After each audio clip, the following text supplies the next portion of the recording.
Kid Cudi, who described himself as an actor and musician when asked, identified Cassie in a photo.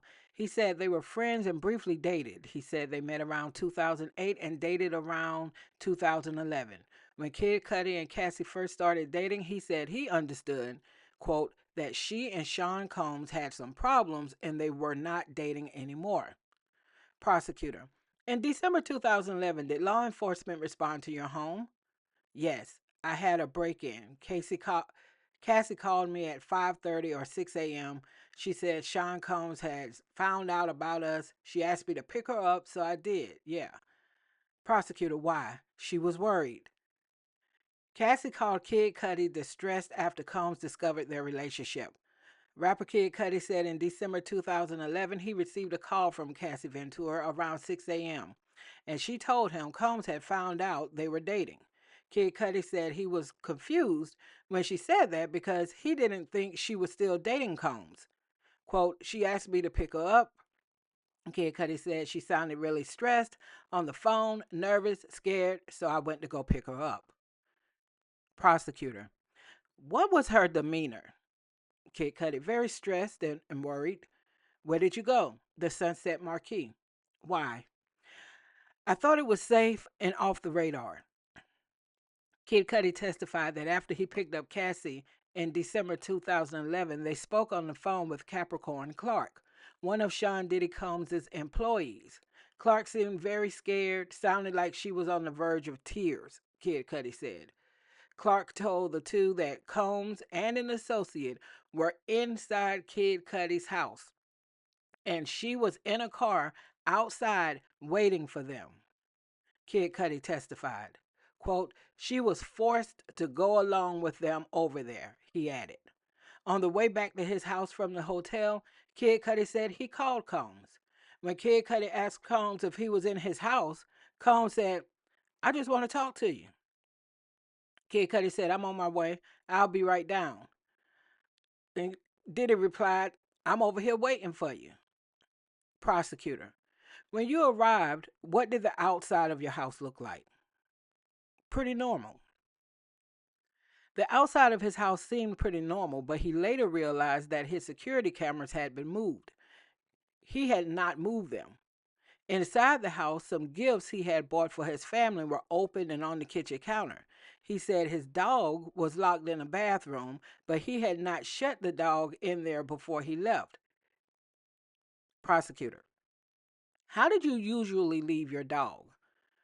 I let him roam. How long had you had your dog? 3 years. What changes in behavior did you see in your dog after the break in? Jittery, on edge all the time. Kid Cudi says he ignored Combs' text messages after the alleged break in. Kid Cudi testified that he spent the holidays with Cassie Ventura at her family's home in Connecticut. Combs texted him a couple of times while he was there.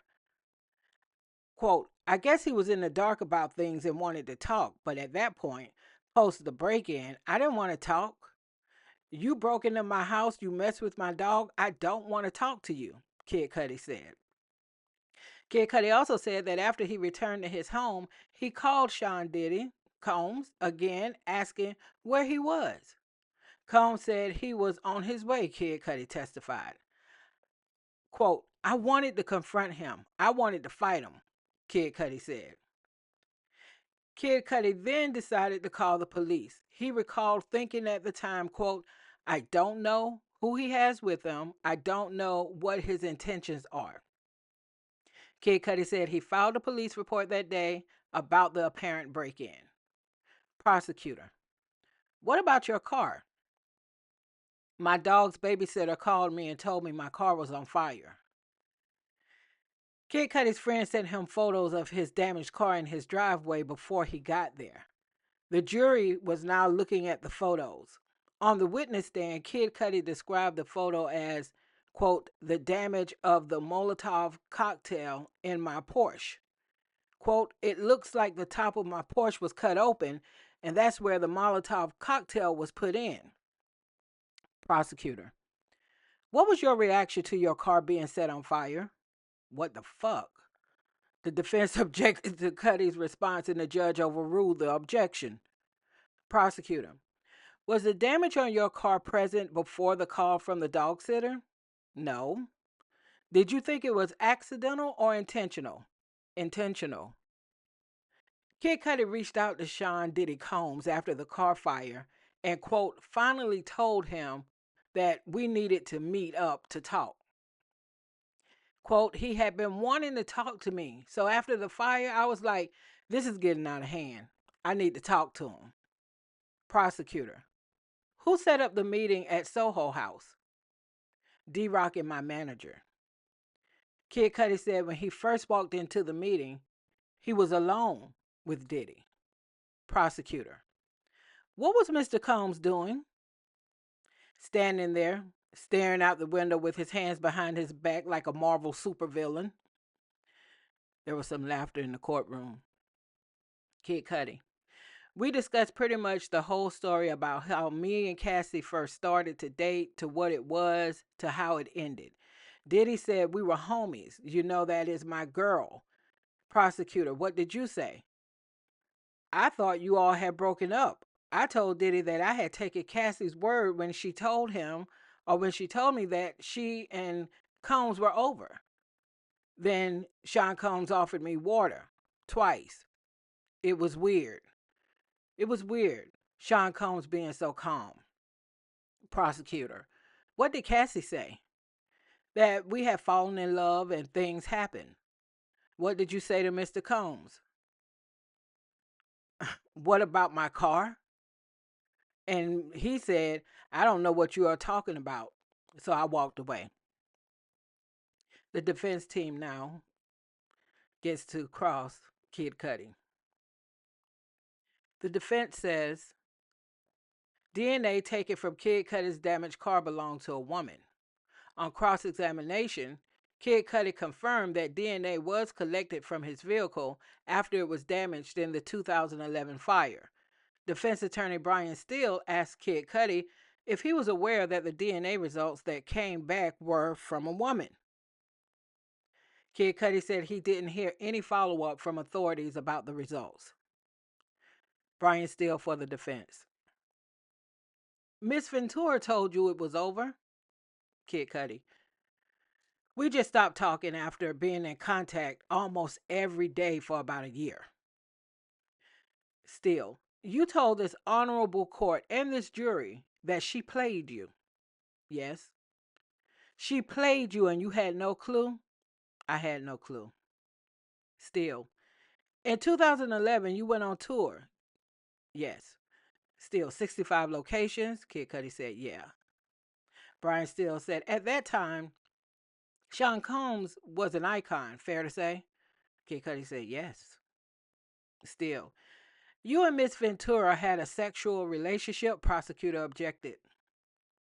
Kid Cudi said, Mr. Steele, judge said, no, you can do that on redirect. Steele said, do you want to tell me something? Kid Cudi said, Sean Combs asked about me doing a song with Miss Ventura in 2010.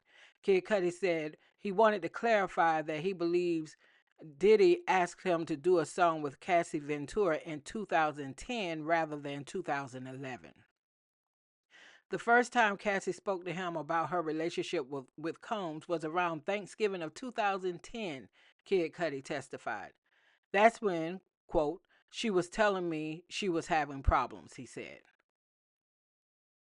Still, you believe they left your front door unlocked? Yes. There was no forced entry? No. Just presence. Presence open. Dog in the bathroom. I'm not belittling it. I'm just asking. You called Sean Combs? He said, yeah. Still said, was he calm? Kid Cudi described Diddy's calm demeanor during the meeting as off-putting. He said, I was upset to find that she had kind of went back to him.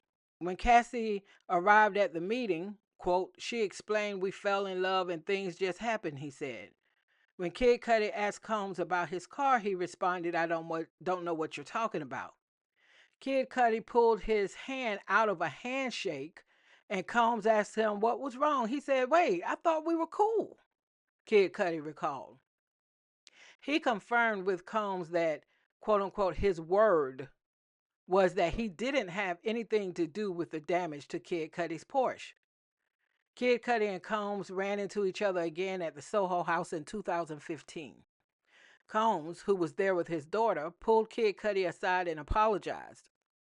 "Man, I just want to apologize for everything and all that bullshit," Kid Cudi recalled Combs saying. Kid Cudi testified he found peace with the situation with Combs after that. "That was the last thing I was expecting to get from him," Cudi said. Brian Steele. "Miss Ventura told you she was abused." "Yes. But she never said she was sexually abused, true?" "She did not."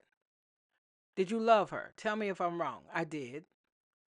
"The person who played you and the person who played Sean was Miss Ventura, true?" Kid Cudi replied, "True." Brian Steele. "In the 13 years since you have been notified, or since the third in the 13 years since, have you ever been notified in California that there has been any more action on this car fire?" "No." "Did Miss Ventura have multiple phones?" "I don't remember." "Do you know what a burner phone is?" Kid Cudi replied, "Untraceable."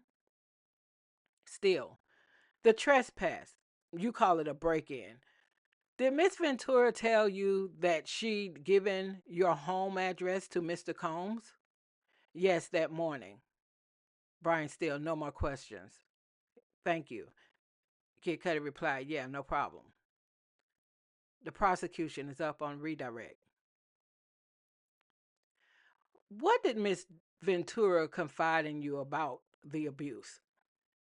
"That he would hit her, sometimes kick her." "The day of the break-in, was she carefree?" "No." What did Capricorn Clark tell you?"